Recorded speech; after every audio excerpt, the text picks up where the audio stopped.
Hello friends, it's Evelyn here and welcome back to the channel and to my garden where Luna and I, she's wandering around down here, are trying our best to get the rest of the summer sun before autumn hits. Yes, we're trying to soak up every last second of that sunshine. Please, my friends, if you haven't done so already, hit that all-important subscribe button for us. But yes, it's definitely decidedly more autumnal this week, my friends, even though I'm still trying to enjoy as much of my time in the garden as possible. So my thoughts are turning to autumn makes, including this, a little sneak peek of a pattern coming to you, my wonderful subscribers, very soon here on the channel. But that's all you're getting. So I hear you say, but what are we creating this week, Evelyn? Well, I'm finally using some gorgeous fabric from my friends, hello Leah, at Minerva, the most beautiful wool coating. Now this is the first time I've ever had wool coating fabric, so I'm very, very excited. I'm going to use it to create one of these, a princess coat by Charm Patterns. You may already have seen me create one here on the channel, my friends, but this time I'm going to create this version, the Peplum jacket version, and I'm also going to add the hood from her Gertie's World Patreon. So without further ado, my friends, we're going to get to creating a gorgeous Peplum jacket. But like I always say, practice makes perfect. So this week we're starting by creating a mock-up. So without further ado, join me as I raid that fabric stash.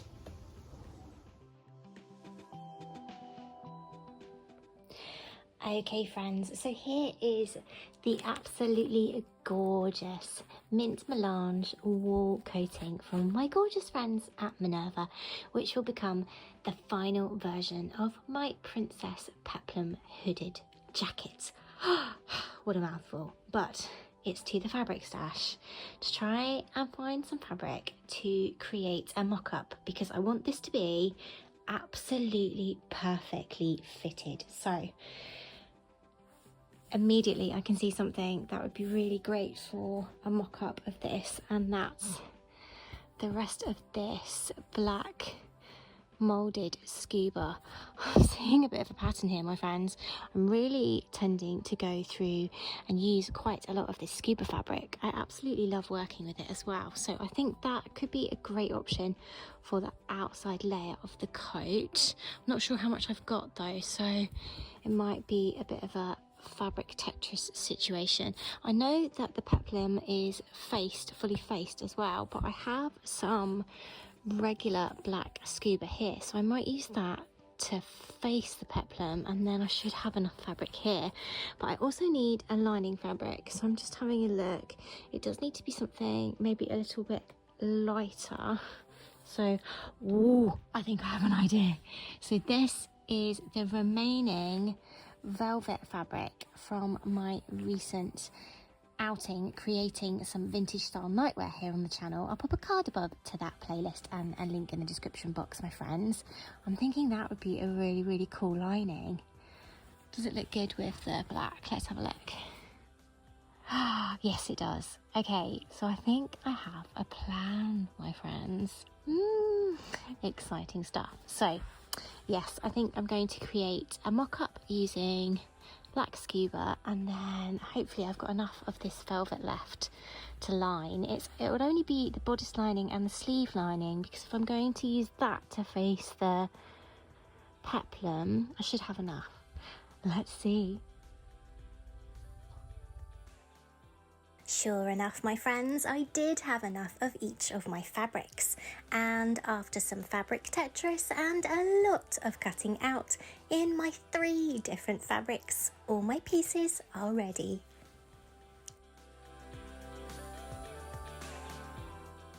Time to get sewing, beginning with the bodice, starting by stay stitching the princess curves at 1/2 of an inch on the bodice fronts and backs before clipping to that stitching. This helps when it comes to pinning the pieces together with the opposing curve of the side pieces. Although there are a lot of pieces in this pattern and a lot of steps, the coat actually comes together quite quickly, and this moulded scuba is a joy to sew with.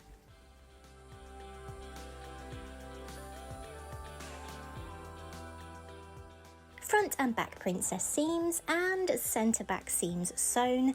The front and back bodices are then joined at the shoulder and side seams, and it's here that my fitting process begins. From creating my original full-length charm princess coat, which I also documented right here on the channel, card above, I know that the bust sizing and shaping is perfect on this pattern. Although I'm absolutely in love with this version, there was one thing that I would really like to adjust, and that is the shoulder length. Although you can't really tell, the shoulder seam is a little too long for me, with the edge of the shoulder falling past my actual shoulder point. So it's the first thing that I'm going to fit on this mock-up.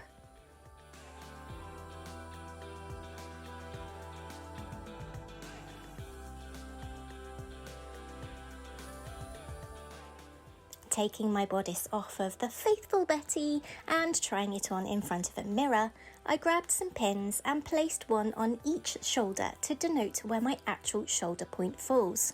And as you can see here, friends, it is a fair amount over and above the 5/8 of an inch seam allowance. So grabbing some tailor's chalk and a tape measure, I'm marking my shoulder point before making a second mark 5/8 of an inch out towards the arm side to create the new seam allowance point. From that new seam allowance point, I'm going to create a new arm side by curving a line down the front and back pattern pieces from this point to the outer lower edge of the piece. Notice, my friends, how I've only made changes to the front and back pieces, and I haven't carried this change into the side front and side back pieces. Not only does this mean that I'll only need to adapt and change 2 pattern pieces rather than 4, it also makes it less likely that there'll be any change to the arm side, which would in turn require changes to the sleeve cap. To be sure there has been no sizable change to the length of the arm side, I measure the original arm side on the piece and compare it to my newly drawn one. Happily, there is no change, which means I can cut this new line without needing to adapt the sleeve pattern too. Wonderful. Shoulder modification done and dusted, I could then cut along this line on my bodice, before transferring the new fitting adjustment to my pattern pieces, using a tape measure to measure the exact adjustment before using a pen to mark it on those pattern pieces. Then cutting off that excess to reveal the new shoulder line. This process will need to be repeated on my lining pieces too to ensure that they fit just as well.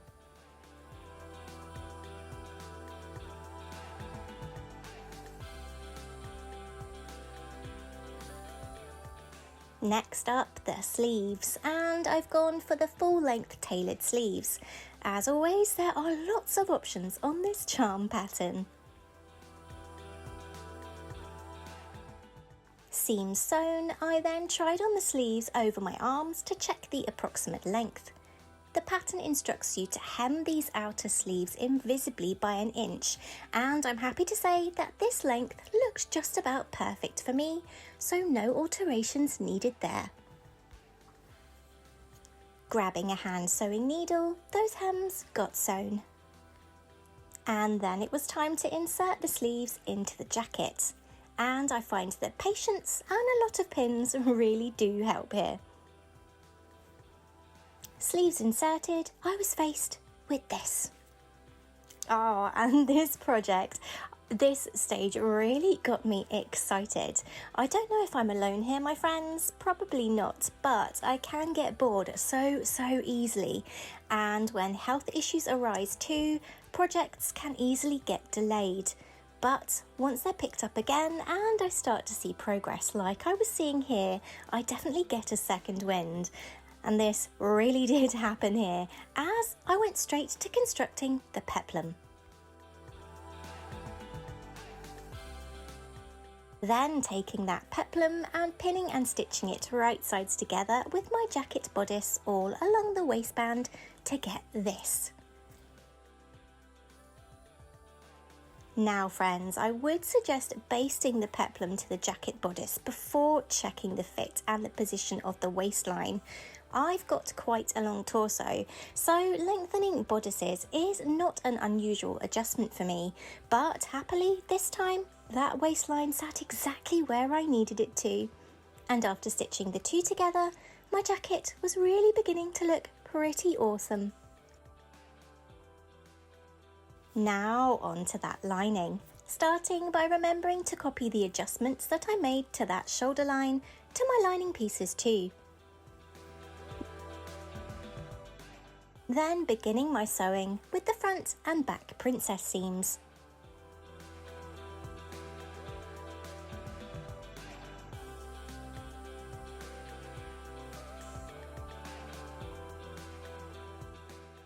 And the pleat in the back for ease.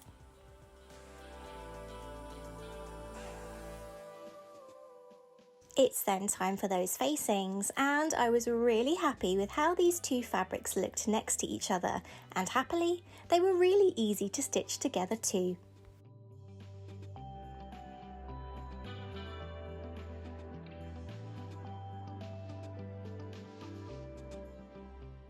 The sleeve linings are next, and I really love the shape of these tailored sleeves and their construction.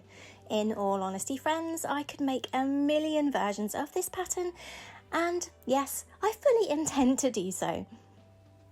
Lining bodice back and fronts are then joined at the shoulder and side seams.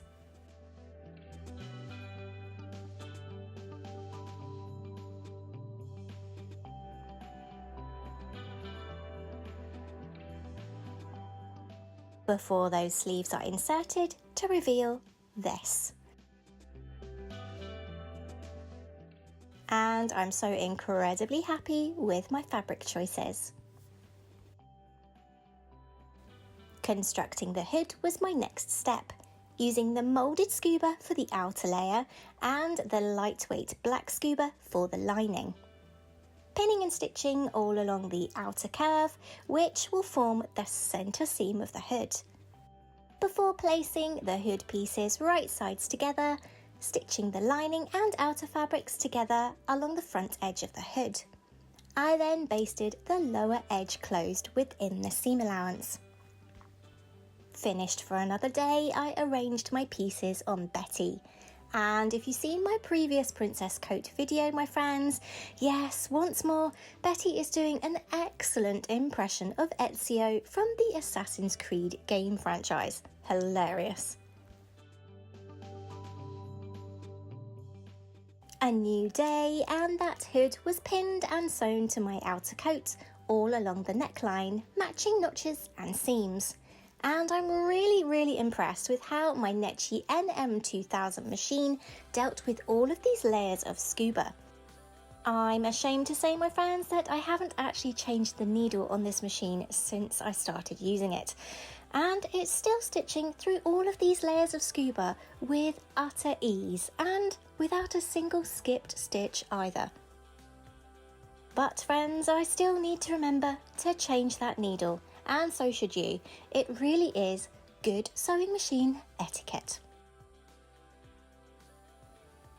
Hood attached, I returned to the lining layer, pinning and stitching the peplum facing, cut from the lighter weight scuba along the waistline, leaving a sizable gap in the centre so that I could turn the piece when the outer and lining layers are sewn together. Which incidentally is the next step. And I really took my time here, being sure to pin precisely and match notches, pulling the sleeves of both the outer and lining layers inside out, and shaking the piece so that the hood dropped down to the inside to prevent me stitching through the sleeves and hood while joining the two layers together. Yes, I speak from experience here, my friends. I also sewed patiently, being sure to pivot at any corners at the exact drafted 5/8 of an inch seam allowance. And after a lot of clipping, seam grading and effort pulling the garment right side out, and also checking that no edges or seams had been caught, and thankfully they hadn't. It was finally time to get to some top stitching to match the top stitching that I'd also done on my hood. Stitching at 1/2 inch away from the edge of the garment, this is not only decorative, but it also helps my lining to stay to the inside of my garment. I usually understitch my garment linings, but with scuba fabric like this, understitching still doesn't help to prevent the lining from rolling to the outside fully, so I take special measures here. Then it was time for buttons and buttonholes, and I grabbed these cute round coat buttons from my vintage button stash.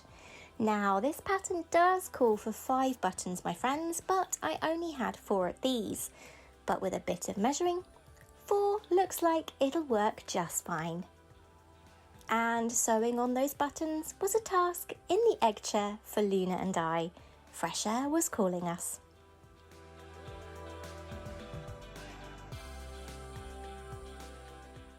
Those buttons sewn on successfully, it was time to think about buttonholes. I spent a lot of time meticulously measuring and marking where they needed to be.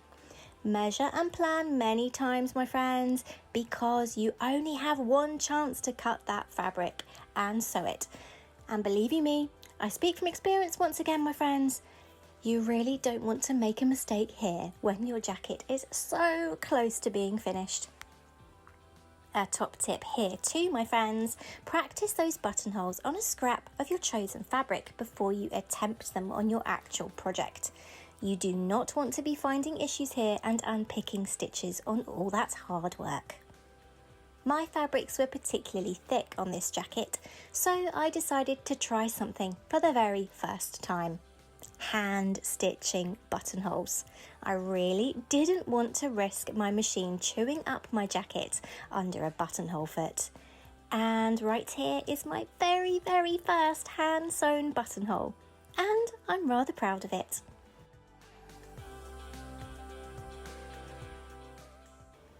Well, friends, it's reveal time.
Oh goodness, I love this pattern, and I am absolutely in love with this Peplum jacket version. And I'm so glad that I decided to create this mock-up, because not only am I now assured of the fit of this stunning garment, but I now have another me-made coat in my wardrobe that I love. I'm over the moon with how this turned out. The fit is perfect, and I'm incredibly proud of my very first hand-sewn buttonholes. And did I mention how much I love this hood? It's even ponytail friendly, thanks to the wonderful Gertie and charm patterns. But my friends, until next week, when I'll finally be cutting into that wool coating. Oh, Wish me luck, friends. You take care and stay safe. I'll see you next week. Bye.